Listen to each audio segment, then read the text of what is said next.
Shalom Obracha, Shavua Tov, que Hachem vous protège, vous donne la santé et la joie. À l'occasion de la fête de Tou Bishvat, je voudrais vous raconter une histoire extraordinaire que j'ai écoutée cette semaine.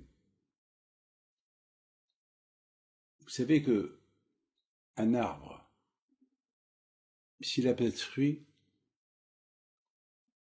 c'est une décoration. Un arbre qui a des fruits, c'est une super décoration et que vraiment il fait vivre le monde. Kachouakou, il a créé dans son monde un monde merveilleux, un monde. Il n'a pas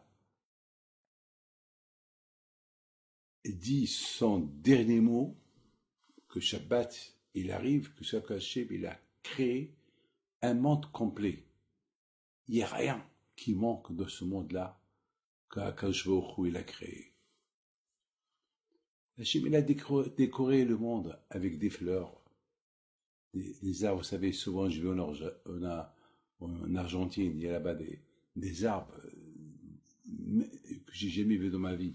C'est de quoi on ouvre les yeux et la bouche lorsqu'on voit ces arbres-là, de beauté. Une fois, j'ai assisté à un mariage.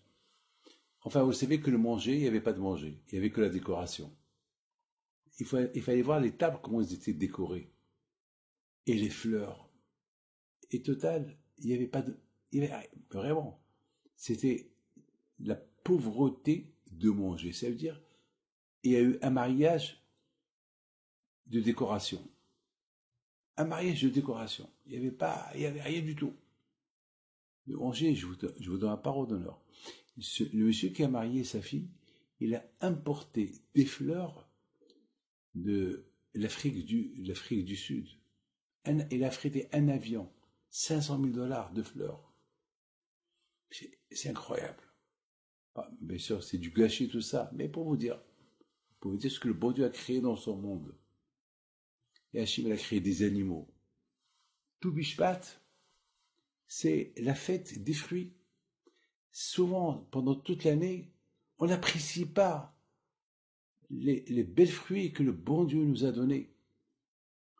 Et ces fruits-là, Hachem, il veut qu'on les apprécie, qu'on les mange, et qu'on dit merci à Kadosh Baruch Hu. Il y a beaucoup de fruits que malheureusement, à cause du climat, ils ont disparu. Alors, on prie à Kadosh Baruch Hu que ces mêmes fruits ils arrivent l'année prochaine. Vous savez, mes amis, que le chiffre Tou Bishvat, c'est le 15 Shvat. Le 15 Shvat, le chiffre 15, c'est un des noms d'Hachem. Le chiffre 15. Tout c'est 15. Et c'est un des noms de HaKadosh Baruch Hu. Quel est le lien du nom de HaKadosh Baruch Hu avec les fruits? Eh bien, mes amis, il faut savoir une chose. Que HaKadosh Baruch Hu, il a créé ce monde avec 2 lettres de son nom. Le ciel avec la lettre Yud. Et la terre, c'est avec la lettre de He. Yud, c'est 10, et He, c'est 5. C'est-à-dire, l'autre monde a été créé avec le chiffre 10, qui veut dire que HaKadosh Baruch Hu, avec son nom, il a créé le ciel, mais Hachem, il a créé ce monde aussi avec une lettre de son nom, afin que les deux ne peuvent pas se séparer. Parce que le ciel, vous savez que le ciel c'est un monde spirituel. Ici, dans ce monde-là, c'est un monde matériel. Alors, l'autre monde, il voit cette terre d'une aire, d'un œil. Quel intérêt j'ai à m'occuper de cette terre? Je ne veux pas être collé. Mais non. C'est pour ça que Akadosh Baruch Hu, il a associé son nom dans le ciel et son nom dans la terre, afin que le ciel et la terre, ils ne veulent pas se séparer, parce qu'il y a le nom d'Hachem qui les colle. Et vous savez que les fruits, ça pousse de l'arbre. Et on compare l'arbre à un homme. Adam Eitz Hasadeh. On compare l'homme à un arbre. De la même façon que l'arbre, il a des racines, il a des branches, il a des fruits, il a un corps. Comme ça l'homme. L'homme, il a des racines. L'homme, il pousse. L'homme, il a des branches. Il a ses mains, ses pieds. Donc on compare l'homme à un arbre. De la même façon que l'arbre, il ne peut pas pousser sans l'eau, sans le planter, comme ça l'homme, il ne peut pas venir s'il n'a pas de père, s'il n'a pas de mère, s'il n'y a pas la neshama que le bon Dieu lui donne. En plus, il faut l'eau. L'eau, c'est la Torah. Donc mes amis, Hachem nous a donné la fête de Tou Bishvat, c'est la fête de l'arbre et la fête de l'homme. L'homme, il se rappelle à lui-même qu'il est dans ce monde-là pour pousser, pour grandir dans le chemin d'Hachem. Il faut qu'il fasse des fruits. Les fruits, c'est les mitzvot. Il faut de l'eau. L'eau, c'est la Torah. Il faut toujours, vous savez, un arbre, on l'arrose tout le temps.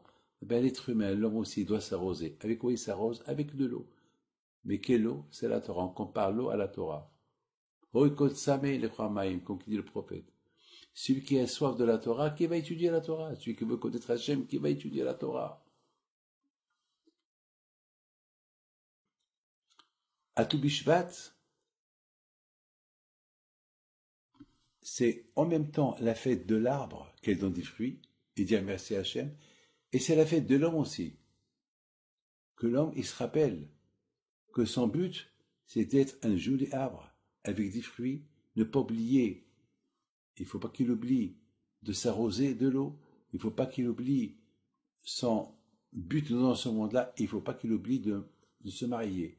Lorsque l'homme il se marie avec une femme, là aussi il y a, chez l'homme, il y a le He, et le Yud, pardon, et chez la femme, il y a le He. Yud qui est encore le chiffre 15. Le chiffre 15, on le trouve entre l'homme et la femme, c'est-à-dire que Dieu est avec eux, c'est-à-dire qu'il ne faut pas que l'homme il oublie que Hachem il est associé avec eux, et surtout, Hachem il s'associe avec le couple, avec l'homme et la femme, lorsque eux aussi s'intéressent à Torah et Mitzvot, et de se grandir comme que l'arbre, il grandit, il fait des fruits, en l'arrosant, on s'occupe de lui. Comme ça, l'homme, il doit s'occuper de soi-même, de sa femme, et pour bien grandir. Donc, c'est ça, en deux mots, la fête de Tou Bishvat. Que le bon Dieu vous protège, vous donne la santé et la joie et la prospérité. Amen.